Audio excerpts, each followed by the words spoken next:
ഈ പൊതുതിരഞ്ഞെടുപ്പ് കാലത്ത് ഇടതുപക്ഷത്തിന്റെ സാധ്യതകൾ എന്തൊക്കെയാണ്? അവർ നേരിടുന്ന പ്രധാന വെല്ലുവിളികൾ ഏതൊക്കെയാണ്?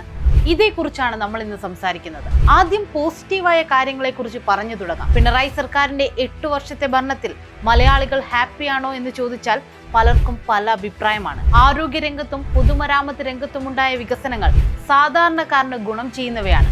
ഒരു പരിധിവരെ സർക്കാർ വിലക്കയറ്റം പിടിച്ചു നിർത്തിയത് അടുക്കള ബഡ്ജറ്റിനെ തകിടം മറിക്കാതെ മുന്നോട്ട് കൊണ്ടുപോയി.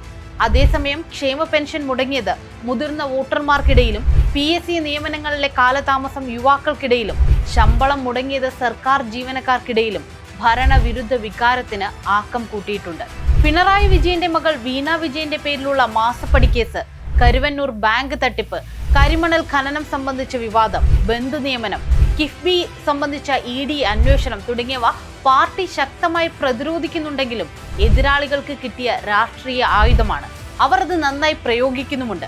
നവകേരള സദസ്സുമായി ബന്ധപ്പെട്ട വിവാദങ്ങളും സർക്കാരിന്റെ പ്രതിച്ഛായയ്ക്ക് മേൽ കരിനിഴൽ വീഴ്ത്തി. നിയമസഭയിൽ തുടർഭരണം നേടി ചരിത്രം സൃഷ്ടിച്ചപ്പോഴും ലോക്സഭാ തിരഞ്ഞെടുപ്പിൽ മലയാളികൾ ഇടതിനെ കൈവിടുന്നത് പാർട്ടിക്ക് ഇത്തവണയും വെല്ലുവിളിയാണ്.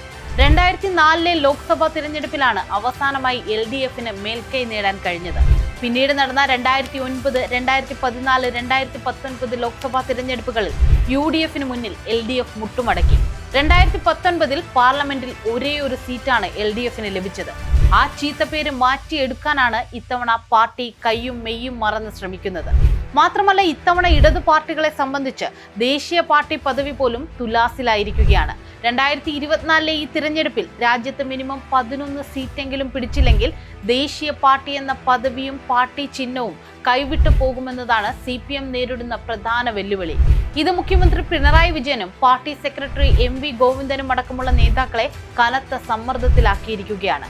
പാനൂർ ബോംബ് സ്ഫോടനത്തിൽ CPM പ്രവർത്തകർക്ക് പങ്കുണ്ടെന്നത് മലബാർ മേഖലയിൽ CPMനെ പ്രതിരോധത്തിലാക്കിയിട്ടുണ്ട്.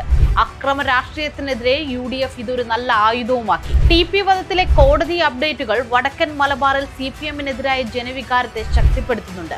വനം കൊള്ളയും പാർട്ടി പ്രവർത്തകരോടുള്ള പ്രീണനവും ഭരണവിരുദ്ധ വികാരത്തിന് ആക്കം കൂട്ടുന്നു. സംസ്ഥാനത്തെ ധനപ്രതിസന്ധി പാർട്ടിക്കും സർക്കാരിനും മുന്നിലെ വലിയ തലവേദനയാണ്. പരമ്പരാഗത ഇടതുപക്ഷ കോട്ടകളായി കണക്കാക്കപ്പെട്ടിരുന്ന ത്രിപുരയും പശ്ചിമ ബംഗാളിലും CPM ഇപ്പോൾ നാമാവശേഷമായിരിക്കുകയാണ്.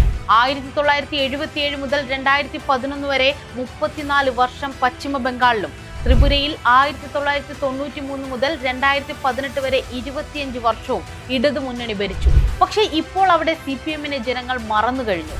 ഇതേ അവസ്ഥ കേരളത്തിലും വരുമെന്നാണ് കോൺഗ്രസും BJPയും ആരോപിക്കുന്നത്.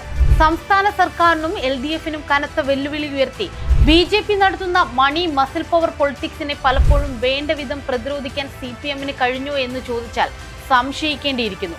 അതേസമയം പൗരത്വ നിയമം, uniform civil code, Kerala story തുടങ്ങിയ വിവാദത്തിലൊക്കെ BJPക്കെതിരെ ശക്തമായ നിലപാടെടുത്ത CPM രാജ്യമൊട്ടാകെ ജനാധിപത്യ വിശ്വാസികൾക്ക് പ്രതീക്ഷ പകരുന്നു.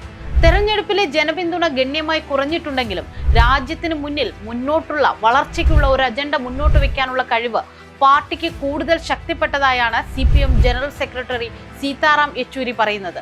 അതേസമയം നിലവിലെ രാഷ്ട്രീയ സാഹചര്യത്തിൽ ഇടതുപക്ഷത്തിന്റെ തെരഞ്ഞെടുപ്പ് പ്രകടനത്തിലെ കുത്തനെയുള്ള ഇടിവ് നല്ല ലക്ഷണമല്ല എന്നാണ് രാഷ്ട്രീയ നിരീക്ഷകർ അഭിപ്രായപ്പെടുന്നത്.